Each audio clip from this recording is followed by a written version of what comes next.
noticia de último minuto que tiene que ver con la respuesta dada por el presidente Sagasti a la carta que le dejó la señora Fujimori en la puerta de Palacio, en la mesa de partes, ¿no? Tengo acá, es un poco complicado leer del Twitter, pero dice básicamente lo siguiente, lo que le contesta Sagasti a Keiko Fujimori.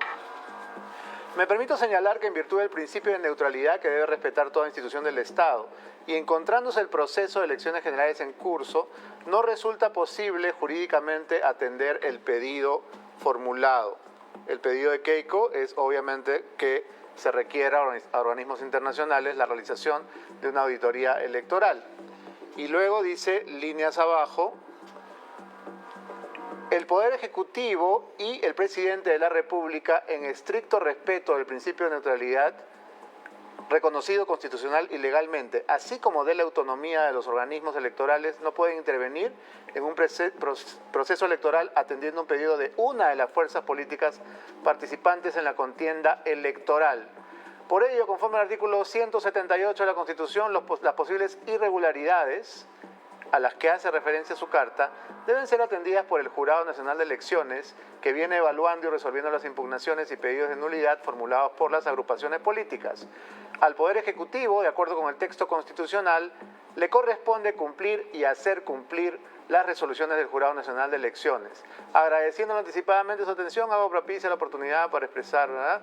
Y eso le manda como respuesta no el presidente Sagasti, sino el ministro de Justicia. Y entonces Keiko Fujimori tuitea la carta y escribe lo siguiente. Tenemos el tuit de Keiko, por favor. El presidente Francisco Sagasti ha abdicado de su gran responsabilidad de garantizar elecciones limpias en igualdad de condiciones. En nombre de una supuesta, comillas, imparcialidad, ha preferido hacerse a un lado y dejar a todos los peruanos en la oscuridad e incertidumbre electoral. Y el segundo tuit dice lo siguiente. Pudo pasar a la historia como un hombre justo que se la jugó por la democracia en beneficio de todos los peruanos, pero su respuesta nos demuestra que prefiere quedar registrado como un presidente por accidente. A pesar de esta gran decepción, nuestra lucha no se detiene. Son los dos tweets que ha colgado la candidata Fujimori. Insisto, la respuesta a la carta de Keiko Fujimori al presidente ha sido escrita y firmada por Eduardo Ernesto Vega Luna, ministro de Justicia y Derechos Humanos. ¿Qué les parece? Bueno, Sagasti, si algún lugar va a tener en la historia es por haber estado presidiendo las elecciones más sucias que ha habido en el Perú, las más cuestionadas, las más inmundas en los últimos 60 años, por lo menos, ¿no? A diferencia de lo que hizo Paniagua en el año 2000-2001. No hubo un solo cuestionamiento a esas elecciones. Esa era su tarea principal, yo lo dijo, hacer elecciones limpias el año 2001, y fueron limpias. Y Sagasti ha hecho las elecciones más sucias de los últimos 60 años y ha jugado un papel en ensuciar esas elecciones. No ha sido neutral, ha jugado un papel para empeorar las cosas que ya estaban mal. Pero además hay una actitud, Adriana, hasta machista, ¿no? Porque si yo me dirijo al presidente, el presidente le encarga a su subalterno que le responda a la señora que viene a dejar una cartita a la mesa de partes como si fuera una viuda, ¿no?, de un policía muerto. Sí, no, o sea, es un desplante doloso, diría yo, ¿no? Creo que ha sido la intención hacer un desplante y encuentro realmente lamentable porque en el fondo está dejando de hacer lo que es su deber y el jurado nuevamente está abdicando de su rol constitucional, ¿no?, que es garantizar que los escrutinios reflejen la voluntad exacta, no aproximada, no más o menos, de la voluntad popular. Y además también tienen el encargo de fiscalizar la legalidad de los procesos electorales. Entonces también ellos podrían solicitar la auditoría de la OEA, pero estamos acá en una especie de... Carrusel. Sí, un carrusel. Ahora, a mí me parece una cobardía, ¿no?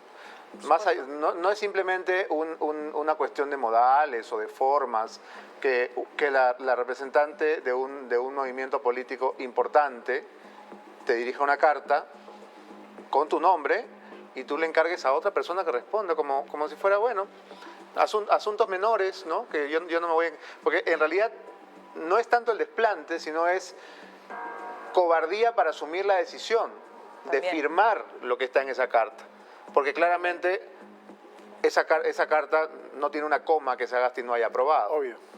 Pero no se atreve, no tiene los pantalones de firmar esa carta y se lo encarga a un ministro. Eso me parece realmente cobarde. Es una manera de ningunear también, ¿no? Sí, pero es un, digamos, Es no asumir la responsabilidad política. pero es un desaire que deja mal a quien hace el desaire. Exacto, claro. exacto. No es digno de la altura de un mandatario, ¿no? Y no me sorprendería tampoco de que el gobierno peruano se haya movido con la OEA, le hayan pegado un telefonazo a Almagro diciendo no recibas a estas personas que han ido, ¿no? Bueno, Sagasti es el rey del telefonito, ¿no? Así es. Y bueno, y Almagro tampoco es que tenga credenciales democráticas muy... Bueno, el problema es que ahí la OEA pues depende de los votos de los gobiernos y el que está en el gobierno es él y entonces si algún presidente le dice eso, obviamente se van a alinear con ese presidente y no se van a enfrentar a él, ¿no? Bien, nos ha ganado el tiempo. Muchas